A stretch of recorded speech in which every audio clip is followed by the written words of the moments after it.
Abby here. Welcome to another video. And for today, ang gagawin natin ay isang DIY video again. Yes guys, so kanina, gawa na ako ng first DIY video ko. Gamit itong natural ingredient na to as the lip balm or lip tint. And ito nga yung naging resulta. Pawala na siya. So, few minutes ago ko lang siyang in-apply pero halos wala na nga siya. Kasi nga, gamit lang yung natural pigment. Yung extract ng fruit na sasabihin ko ngayon. Yun nga. So, ngayon, ang gagawin natin ay isang dragon fruit DIY facial mask. Kaya as you can see, wala akong suot na kahit anong makeup ngayon, guys. Pero malinis naman yung face ko kasi winash ko na yan bago ako humarap sa camera. Ayan. So, wala namang umuulam.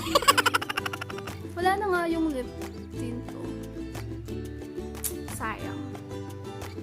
Hindi pala siya long lasting. Anyway, back for another DIY video. And guys, information lang or FYIs regarding this natural beauty ingredient daw na sinasabi nga nila. So, ito nga yung dragon fruit, guys. And I have here pa. So, actually, ito nga yung leftover namin kagabi na fruit. Hindi na ubos. At tamang-tama kasi few days ago, basa ko yung isang article sa Google na nagsasabi na this fruit daw helps your skin to look more firmer and younger looking because of its anti-aging properties. Ganon. So, magbasa tayo ng konting info lang or FYIs regarding this beauty fruit. Sabi dito, why dragon fruit is the next big beauty thing. So, actually, nabasa ko to dito sa Huda Beauty para mabasa nyo din. Pero, magbasa tayo ng konti. Sabi dito, we heard about this amazing beautifying ingredient that costs less than $5. So, sobrang mura, cheap daw na ingredient and natural pa. Of course, we had to try out some of its DIYs. Intriga ako kung totoo nga na effective siyang gawin as parang beauty alternative or makeup or skincare. So, kaya nga natin susubukan itong sinasabi nilang DIY using this amazing fruit. Sabi, the benefits were huge. This incredible fruit, which is also known as pitaya, is the fruit of a cactus plant that grows in tropical areas of Latin America and Asia. So, it doesn't taste that great, but for me, it tastes great. I like dragon fruit. Also, because, I don't know. I have a thing for dragon fruit. Pinagsasabi ko. And then, it will work wonders for your beauty regimen, sabi dito. It's essentially a natural moisturizer as it consists of over 80% water and is packed with beauty-boosting vitamins and antioxidants. So, it's packed with beauty-boosting vitamins daw and antioxidants. So, matry nga natin. Here are some of the awesome things it can do. So, for your skin daw, dragon fruit is amazing for acne-prone skin, and when applied topically, the high vitamin C content helps to reduce redness and inflammation by boosting your skin's blood flow. Wow! And because it's an amazing source of vitamin B6, eating dragon fruit will help regulate your hormone levels, thereby minimizing breakouts. Wow! Kailangan ko yata talaga ng more dragon fruit. Buti na lang gusto ko yung lasa ng dragon fruit. I love eating it as fruit. Tapos, it will also reduce your prostaglandin production, which means your body won't produce as much sebum, the oily residue that can block your pores, causing blackheads and pimples. Wow! So, what an amazing fruit nga. Kasi nga, talagang magagamit mo siya as an alternative for your beauty regimen, right? For your, like, skincare. Ganon. So, subukan natin, besh. So, sabi dito pa, extra info, not only dragon fruit is crazy hydrating, it's also bursting with antioxidants that will help fight free radicals that cause premature aging. So, kaya nga natawag na anti-aging daw, dragon fruit. The fruit contains a natural form of collagen as well, which improves the elasticity of your skin to make it look firmer, so it makes a great anti-aging mask. So, yun nga yung gagawin natin ngayon. So, gagawa tayo ng DIY facial mask using dragon fruit. I'm so excited kasi this is the first time that I'm gonna do this. Actually, a DIY thingy. Kahit ang dami kong nababasa, diba?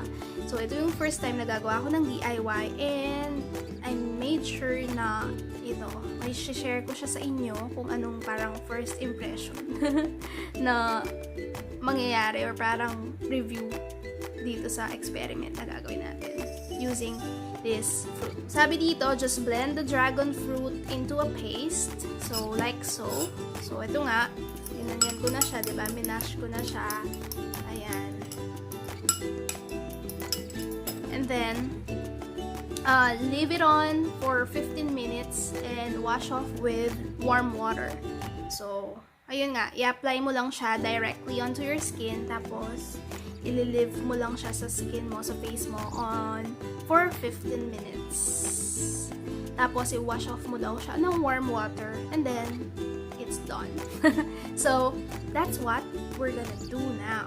So, let's start this DIY experiment, guys. So, my face is clean na. And then, we're gonna apply this amazing, like, beautifying natural ingredient daw. Dragon fruit. Ang sarap. Gusto ko siyang kainin, guys. Gusto ko siyang kainin. Kaysa gawing DIY facial mask. So, simulan na nga natin. Mash natin siya. Parang itlog. Nag-enjoy ako ang saya. Naglaro ang bata. So, ngayon, i-apply natin siya directly sa skin natin. So, clean na yung face ko. Gagamitin ko lang hands ko. Malinis din naman yung hands ko. Sige na nga, I'll wash my hands first. Yun, guys. Katapos ko lang mag-wash ng kamay. Kasi nga, umawak ako ng kung ano-ano pala, cellphone, ganyan. And then, I have like 2 hairpins here na ilalagay lang natin dito. Both like sides here. Kasi mag-a-apply tayo ng mask para walang mga stray hairs dyan. Kasi, hindi ko alam kung saan ko na ilagay yung parang hair, ano yung tawag doon? Turban na ganun. And I'm so ready to apply this directly onto my face. It's gonna be messy, so kailangan natin ng tissue dyan. Dito, maglagay tayo dito. Parang bib lang, diba? Ng baby. So, ayan. I will just apply it directly onto my skin. Ooh! Ah! Ang messy. Ayan, saluhin natin. Wow. Wow. Masarap kasi. Uy, ang ganda.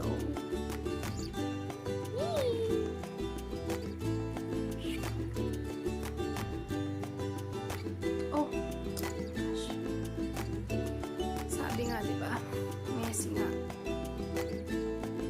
Yun ang totoo. Messy. Pero,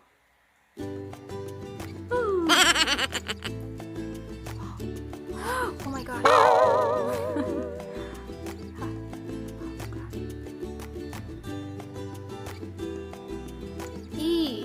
Sobrang messy nga guys. Pero, Carrie Bells. Basta pang paganda. Diba? Ang ganda ko.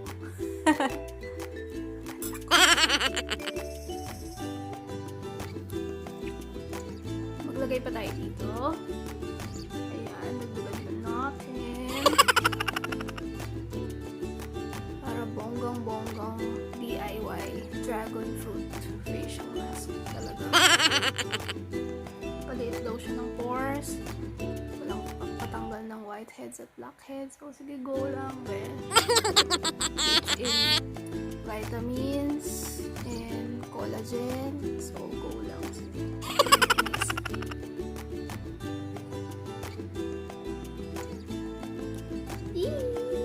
So, basta ang tatandaan nyo lang guys, kahit medyo messy ang mga DIYs, isipin nyo na lang na maganda yung may dudulot niya sa inyo, yung magiging resulta o magiging parang effect niya, pampalubag loob. And then, just leave this on for 15 minutes daw. So, ayun nga, as you can see, sobrang messy niya. Baka mabigla yung husband ko. Wala siyang magising at makita na. Sobrang messy na.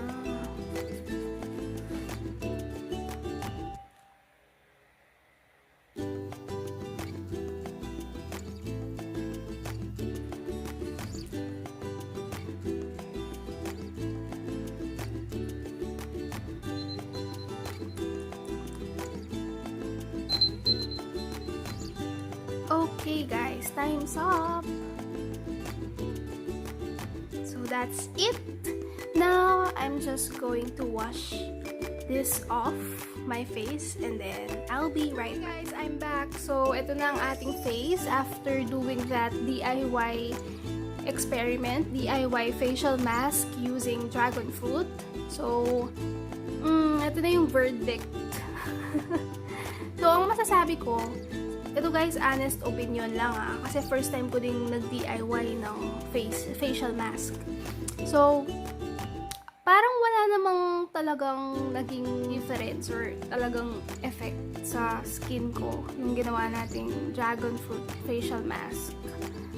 Although, ang napansin ko lang, very very slight lang, is parang yung effect niya is yung right after mo scrub face mo using a foam cleanser, ganun. Siguro facial scrub, ganun. Kasi medyo mamula-mula yung skin ko nung binanlawan ko kanina. And that's because probably of the pigment dun sa pentacyanin na pigment nga ng dragon fruit, yung kulay niya. Kaya medyo mamula-mula yung skin ko. But, paano naman, parang na-feel ko na parang nag-tighten yung skin ko, ganun. So, siguro nga, dahil sa anti-aging properties daw ng dragon fruit.